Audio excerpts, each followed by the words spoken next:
No, the challenge is for the outside broadcast part of us to be able to produce that many games in a short period of time. I'm luckily the one who they've chosen to go along and do this, and they've supplied me with this wonderful transport. And from a football man's point of view, what a joy that is. I'm going to see some life-changing games in this Championship division and in Div 1, and get the opportunity to talk about it, because this time, even this game tonight, is so finely balanced. They're 1 point apart, and they need a good run coming up to Christmas, and things can change, so they could easily catch up any one of them. So but for me, it's an absolute joy to be able to do this.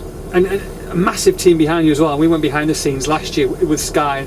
I couldn't believe how many people had to work, and huge teams that were coming by. So to do it every single night for 10 days is a massive task. I'm gobsmacked at the efficiency of everybody at Sky and what they do and how they do it. The work that goes into just producing this game tonight, let alone stripping it down, getting it ready to get on the road again immediately after the game and go off to the next one. And there's different trucks that do it, but the actual way it's planned, the way it's run, it's a fantastic company, and I'm just a very small part of that team that delivers some of the best things in the world, I think, when I've watched them. No matter what sport you watch through Sky, it's so polished and so professional. And a big game tonight for Wolves. Difficult time for Kenny Jackett at the moment. This town and this city desperate for Premier League football again. Where do you see it? Do you think it can happen this season?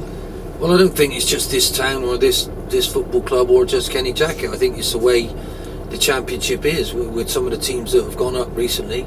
My Blackpool team at the time was part of that. Burnley a couple of years before that, and they've done it again. So it's all about believing you can get there and trying to get there.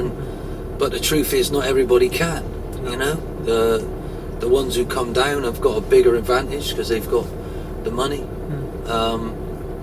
I did say at the start of this season, I think this would be the closest season ever, because I quite like the three teams that came up. Sure. I thought Bristol City are a big club in my area. I think MK Dons have worked hard to get there, probably sold Dele Alli at the wrong time, to be honest. And who's the other one? I forgot it. Lost the plot. Preston. Preston in the playoffs, absolutely magnificent. But they've lost Beckford, so I thought it would be really strong. When you look at, there was only QPR who had a bit of a wobble with their manager. Sure. The other two have kept their managers, Hull City and Burnley, and they haven't lost too many of their squad, so they'll be banging to get there. So really, going back to your question about Kenny and what Wolves want, the problem is the chairman don't want to do it anymore. And for me, that's a crying shame, because somebody has put him off of the great job he was doing here. If you look at the stadium now, if you look at what he's done, yes, they've sold some players, but you have to when you come down. You can't always keep all of your best, but the man's invested millions and millions of pounds like he said he would, and to get some stick like he did up at Preston, I think it's just a modern day, I'm afraid. So he's lost faith with it, and can they sell it? Well, so that's the reality of it. So they're going to go a young man's game now. I think Ken's a fantastic coach. I've worked with him closely. I know him really, really well, and when I look at his signings, I'm very impressed with it, because they're the right signings for the club long term, not short term. It's not instant coffee, and Wolves fans, they come in their droves. They do deserve better football in the future.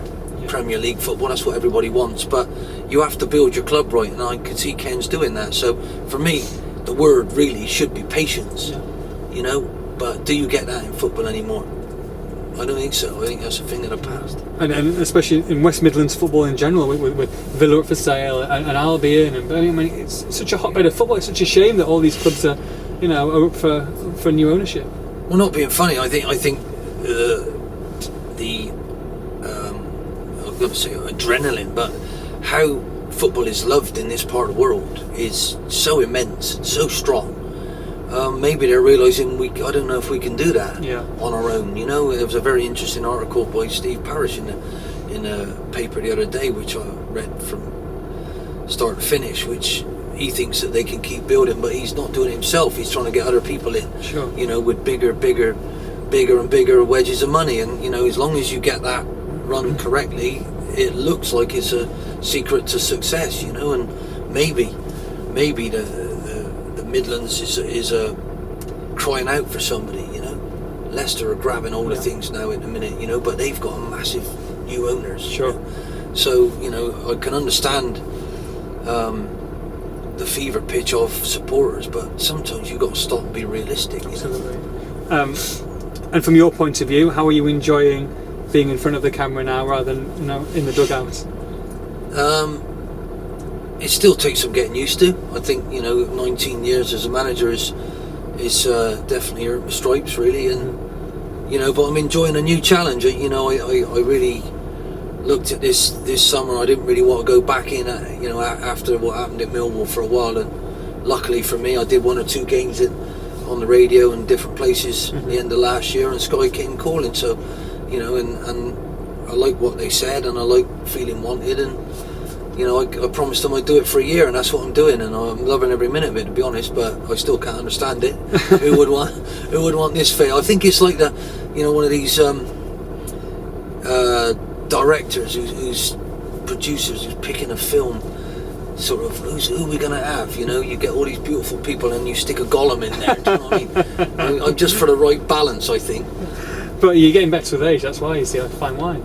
I'm not sure about that. Wine in my place don't last too long. It gets dry. Do you get that itch to get back into football after the year's finished? Would you like to get back into the Championship or, you know, a Premier League club maybe? I can't say no and I can't say yes at the moment. You know, what I do is take each step at a time, and you know what, I like it. They don't move the goalposts here. You know, when they say something, you know, when I spoke to Gary Hughes, he said, this is what I want you to do. Sure. And, you know, I want you to find your feet and let's see what we could do. He's given this wonderful opportunity to go all around the country at this wonderful time of year. Absolutely fantastic time of year to when everybody stops and thinks about other people rather than just themselves at Christmas. So, you know, I just want to try and do him proud, you know. So, but in life you never know what's around the corner. Absolutely. So let's see what happens, really. And we had a Walsall obviously looking for a new manager. I don't know if you saw the tweet that escaped the Walsall account mentioning your name when Dean Smith went to Brentford. And any interest in the Walsall Well, job? if they're looking for a manager now, then it won't be me. Anybody who's looking for a manager now, it won't be me. Anybody wants a manager this season, it won't be me. But watch this space potentially in the future. Well, not necessarily. You know, I really don't know how football's going. Do you know what I mean? You see certain people get certain jobs, and then you think, well, was I in for that one? And you know, very short time ago, I was doing some very good things, and I really enjoyed those things. And you know, maybe who knows that those things might have passed you by. But you know, I think, with the greatest respect to everybody, if Gary Neville's going into it now, you've got all of that era, that very special era that was televised and over televised and worldwide fame they've got. They might deserve a chance here and there, you know, and they might be the next flavour. I've had a good run at it. I've thoroughly filled my life with things, but you know, I won't say no because I don't think you can, and I won't say yes because, you know, I've had a fair crack at it. But you know, what I want is to enjoy my life from start to finish, and I can't guarantee I'll have a long life. My dad died at 59, I'm 52 now, but I want a full life, you know, and I want to absolutely cram it full. And I got some wonderful memories and some terrible memories of football and people, and some I felt I let down because we didn't win, and some I felt we did great, and that was great. But I can't argue with any one thing that's happened for me. And I've loved every minute of it, and all I can guarantee is I've tried my best every minute to be the best I could at that particular time, and no one, I guarantee you, no one could argue that I didn't. Well, congratulations, and enjoy the next 10 days anyway. Smash it. Thank you very much. You. Certainly will. Thank you.